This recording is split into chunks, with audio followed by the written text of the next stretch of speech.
Olá, estudantes! Eu sou o professor Robson Anselmo Tavares e hoje nós temos mais um encontro da nossa série do Papo Artístico Literário. E hoje temos a visita, mais uma vez, do professor Bruno Guimarães, ele que é da GEPAF. Tudo bom, professor? Tudo bem, professor. Estamos aqui junto novamente e hoje a gente vai falar sobre o ícone, viu? Esse aí é um ícone indo e voltando, como diz o pessoal da matemática e da lógica. Porque igual a esse, não teve antes e não teve depois.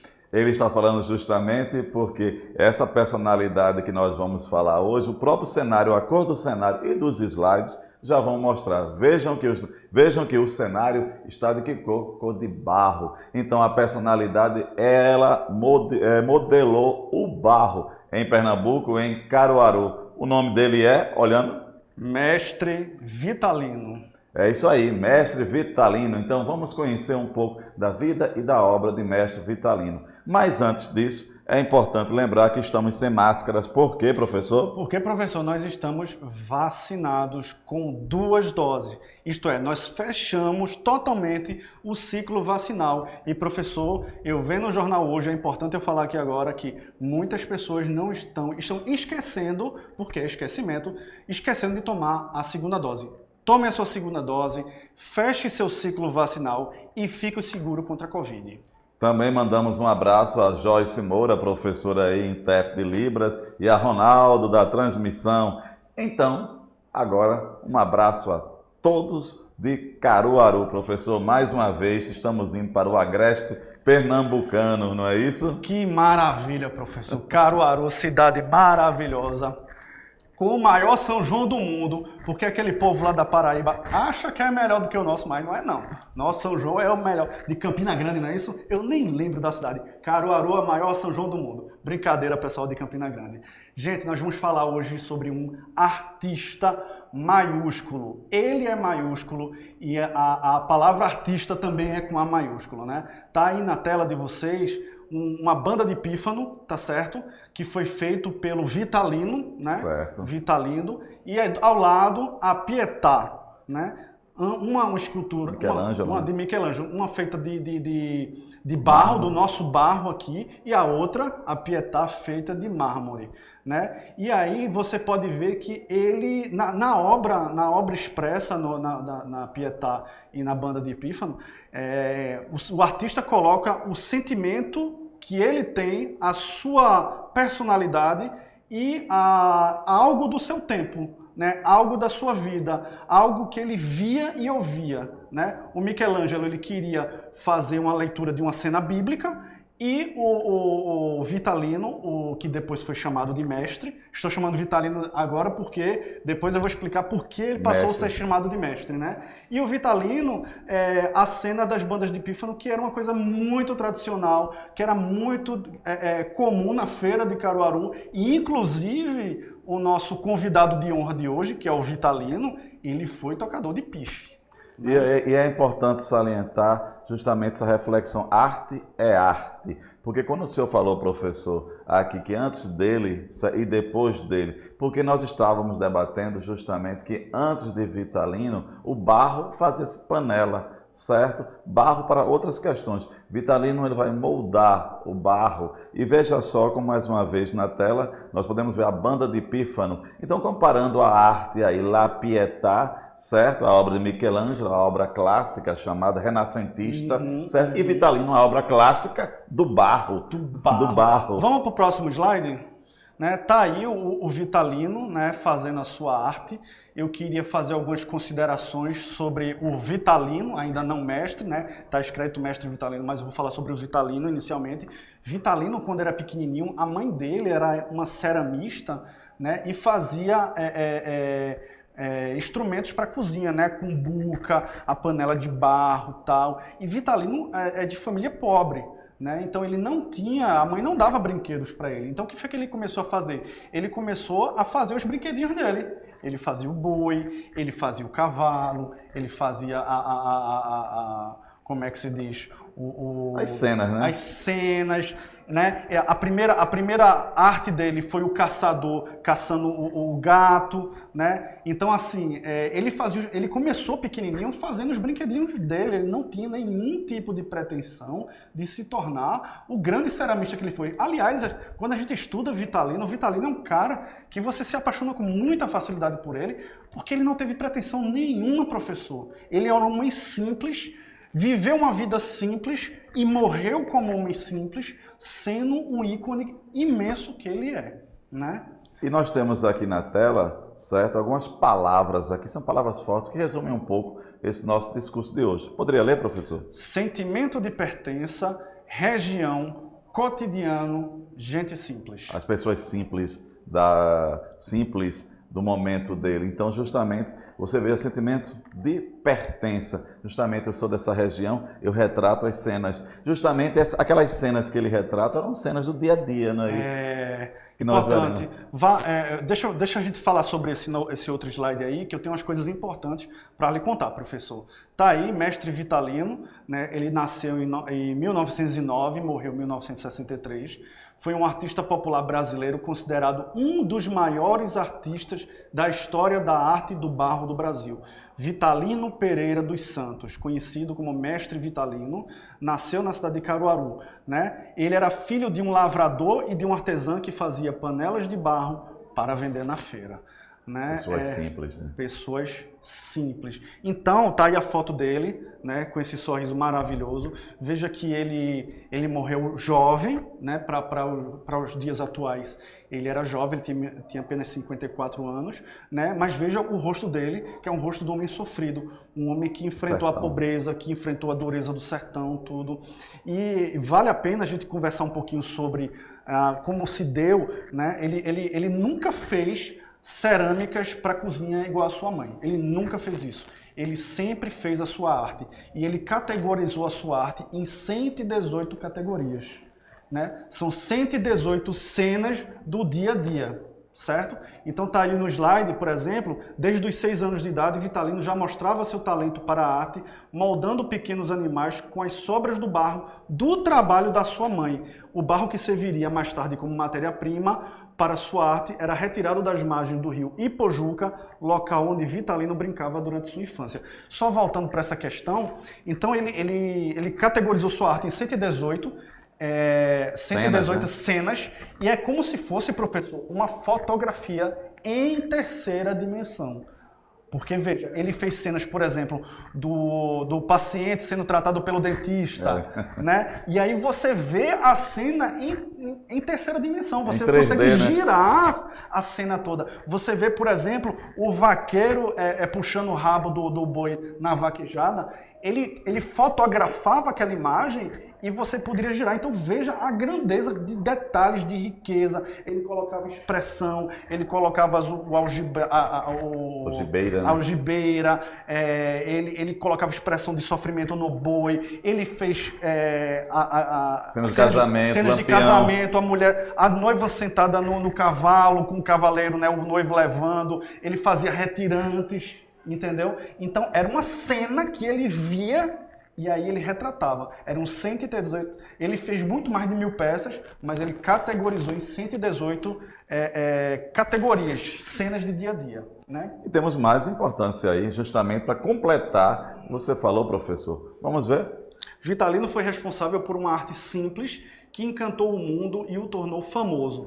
Arte que os especialistas decidiram batizar como arte figurativa, porque é uma figura que você vê em todas as dimensões. Eu acho, professor, que chegou o momento de eu contar para o nosso aluno, que ele deve estar, tá aí a foto, só mostrando rapidamente o slide, né? Ele comercializando na feira, tal. Ele, voltando ao assunto, ele nunca fez utensílio de cozinha, ele sempre fez a arte dele, né? E aí, quando ele começou a fazer a arte dele, isso eu fui vendo o depoimento do filho dele, que também é um ceramista, né? Ele não se importava em ensinar a arte para outras pessoas.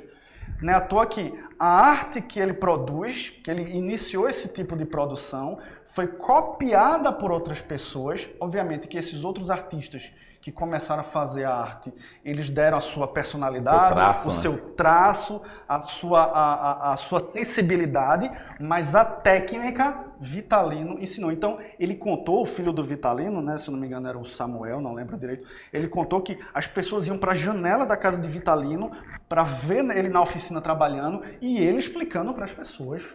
Olha, você faz isso, você faz aquilo, você bota tanto de água no barro, aí você molda, aí você bota o barro para cozinhar, não sei o que e tal. Quer dizer, era um homem que ele não estava importando só consigo mesmo. Né? Não é à toa que o Alto do Moura se tornou uma comunidade de artistas, eles começaram a vender cerâmica e tal, e depois da morte de Vitalino, a arte se fortaleceu ao ponto que hoje nós temos 700 conhecidos. Fora aqueles que não estão cadastrados e tal no Alto do Moura, estão espalhados na região lá de Caruaru, entendeu? Então é importante conhecer justamente essa questão da pertença, né? Exato. Mais uma vez nós temos aí, olha, a banda de pífano, né? Exato. Muito comum aí em Caruaru, no sertão, no agreste nosso. Então é interessante observar como do barro, né? Do barro ele conseguiu moldar. Justamente aquele primeiro slide, professor, eu trouxe para que nós pudéssemos fazer aquela reflexão. Porque muitas vezes pensamos, a arte só é aquela que vê na Europa. Veja que a arte nossa, não é à toa que, como o senhor acabou de falar, ele é mundialmente conhecido. Olha aí, pelo barro, pela terra, sentimento de pertença. Então um abraço aí a todos de Caruaru. Outra cena aí importante, olha aí a cena. Veja, o agricultor, né, o pecuarista, ele ordenhando a vaca, né, o bezerrinho amarrado ao lado, e muitos alunos vão perguntar, por que o bezerro está ali? Por que o bezerro está ali? Porque quando o bezerrinho está perto da vaca, ela libera mais leite. Então, assim, a produção de leite é melhor, porque ela se sente mais... Se estimula e se sente mais tranquila, porque o bezerrinho está perto dela, né? O caminho para sair do anonimato foi longo. Do Alto do Moura, onde o artista vivia e contava com a ajuda dos filhos, produzia as peças para vender na Feira de Caruaru. Feira de Caruaru, professor, que nós falamos recentemente, né? E a partir de 1947, a vida de Mestre Vitalino começou a melhorar, depois do convite do artista plástico Augusto Rodrigues para apresentar suas peças na Exposição de Cerâmica Popular Pernambucana no Rio de Janeiro. Ele saiu pela primeira vez do sertão, do agreste pernambucano, pegou um avião, foi para o Rio de Janeiro e lá o nosso Vitalino foi aclamado, não mais como Vitalino, mas como Mestre Vitalino, porque ele passou a ensinar a sua arte a outras pessoas e, professor, interessante também absorver algumas questões. Por exemplo, inicialmente os bonecos de Vitalino, ele só furava os olhos, né? E tendo contato com outros artistas que ele ensinou, os outros artistas assim, não, vamos fazer uma bolinha, vamos colocar a bola e furar e colocar a bolinha dentro do olho, vamos pintar a bolinha do olho. E aí ele também, na sua técnica, alguns aprendizes, ele absorveu as técnicas dos seus aprendizes, né? Por isso que ele é mestre, né? E lembrar que é mestre porque tem os seus discípulos, tem aqueles que o seguem. Então houve esse intercâmbio cultural. Houve. A relação mestre-discípulo, ela é uma relação muito bonita, muito cheia de intimidade, muito cheia de troca de energias, muito cheia de troca de conhecimento, tanto de ida e volta, né? Então, ele não era uma pessoa tirânica, pelas nossas pesquisas, ele era uma pessoa amável, uma pessoa empática, uma pessoa que estava ali para ajudar. E o que é melhor tudo isso, ele foi para o Rio de Janeiro, voltou, teve a sua fama explodindo, né, sendo elogiado. Tem peças de Vitalino que estão no exterior, mas ele nunca deixou de ser um homem simples. Da terra, como o barro que ele moldava, ele retirou. Exatamente. Na tela temos mais informações. Em janeiro de 1949, a fama do Mestre Vitalino foi se ampliando com a exposição no MASP, que é o Museu de Arte de São Paulo. Em 55 fez parte de uma exposição de arte primitiva e moderna em Neuchâtel, na Suíça, né? Nessa época, suas obras passaram a ser valorizadas no Sudeste, principalmente no Rio de Janeiro e em São Paulo. Alguém que sai do agreste pernambucano e vai para a questão do Sudeste e o mundo, é importante salientar aí. Então aí você que é do sertão, você que é do agreste, que sonha, que quer crescer, olha aí, siga aí os passos de Mestre Vitalino, certo? Então, claro que cada um em sua dimensão. Traga uma outra informação, professor. O Mestre Vitalino, ele deu vida ao barro em violeiros, bois, vacas, cangaceiros, ciranda, zabumba, cavalo marinho, noivos, cavalos lampião, Maria Bonita, vaquejada e entre outros. E, inclusive, professor, cenas de polícia prendendo bandido, prendendo como é que é o nome? O cangaceiro. Cangaceiro, né? Tá entendendo? Ele retratou, como eu disse a você, ele retratou 118 categorias de arte. Né? Aqui eu trouxe uma interessante, pintada, né? Pintada, isso aí é uma cena de retirantes, né? Uma família se retirando por conta da secura do sertão, provavelmente procurando uma vida melhor.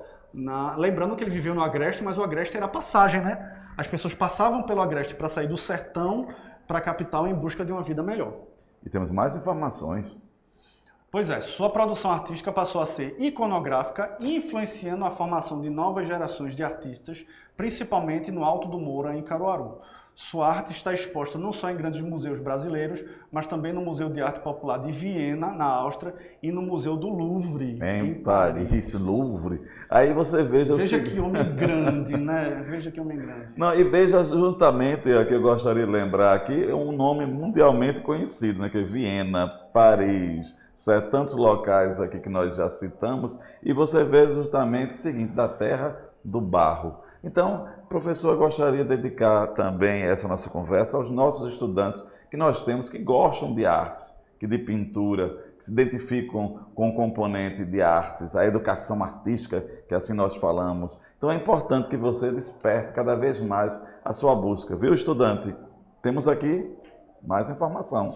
No Brasil, grande parte do seu trabalho está nos museus da Casa do Pontal e na Chácara do Céu, no Rio de Janeiro, no acervo museológico da Universidade Federal de Pernambuco, no Recife, e no Alto do Moura, em Caruaru, onde tudo começou. Tudo começou lá, de Caruaru para o mundo, eu posso dizer. Caruaru, né? Para o mundo. Tá aí uma cena de uma vaquejada, né? Para os que não conhecem, a vaquejada é um esporte onde o cavaleiro corre atrás do boi, ele enrola sua mão no rabo do boi e derruba. Ah, mas isso aí machuca o boi, não sei o quê. Bem, isso aí é uma questão de época, né? A gente sabe que hoje em dia isso maltrata os animais e tudo, e não seria bom fazer. Mas o homem da época considerava isso um esporte. E lembrar que, como o senhor falou, que é uma cena em 3D, né? É, exatamente. Você pode virar e ver todas as nuances da cena, né? Será que ele pensou nisso? É uma coisa tão interessante, né? Hoje a gente pensa em 3D e ele já pensava nessa questão. Será que ele pensava? É algo a questionar, certo? Aí onde você entra na questão do tipo, um homem analfabeto simples e onde mora a sabedoria e genialidade, né? Porque o homem não precisa ser letrado para ser sábio e para ser um gênio, na verdade. E a alteridade, pensar no outro, né? Que o outro veja, que entenda, certo? E nós temos algumas informações aqui. A casa onde o artista passou sua vida foi transformada em Museu Vitalino. Em seu entorno é hoje ocupado por oficina de artesãos. Mestre Vitalino faleceu em Caruaru, Pernambuco, no dia 20 de janeiro de 1963. Ele foi acometido, professor, de varíola, né? Ele era jovem, embora um homem bastante mastigado pelo sofrimento do sertão, do agreste, da fome e tal, porque mesmo ele tendo toda essa fama, ele nunca ficou rico.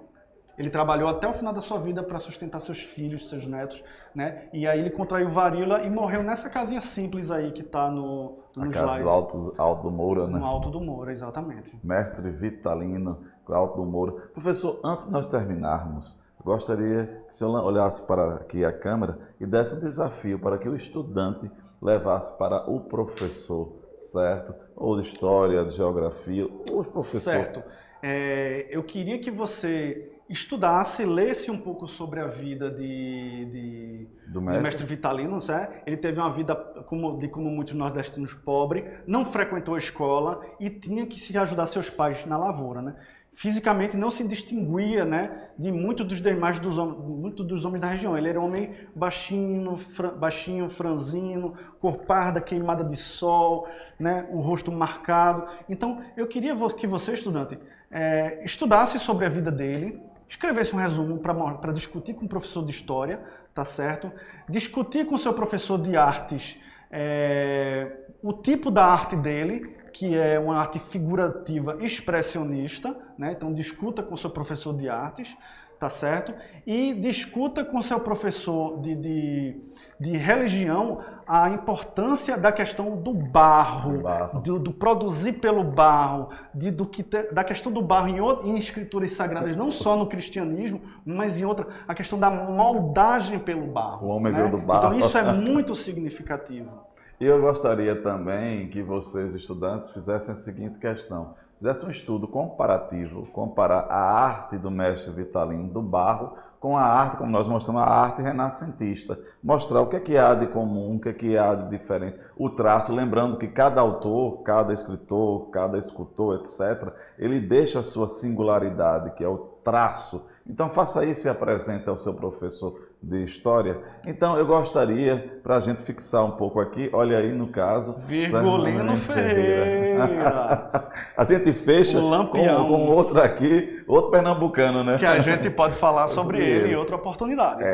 Virgulino Ferreira, o Lampião, olha aí. Essa figura tão emblemática e tão contraditória do nosso sertão. Então, minha gente, eu só tenho a agradecer aqui ao professor Bruno Guimarães, por ter vindo, a professora Joyce, a Ronaldo aqui do som e a todos vocês. E lembrar que aqui nosso componente, professor, justamente aqui nessa série aqui, esse papo artístico literário, a gente busca debater, conversar um pouco sobre personalidades pernambucanas, bens materiais e imateriais também, que fazem a diferença, a história e a identidade de Pernambuco. Professor, suas palavras? Muito obrigado, gente, por essa oportunidade.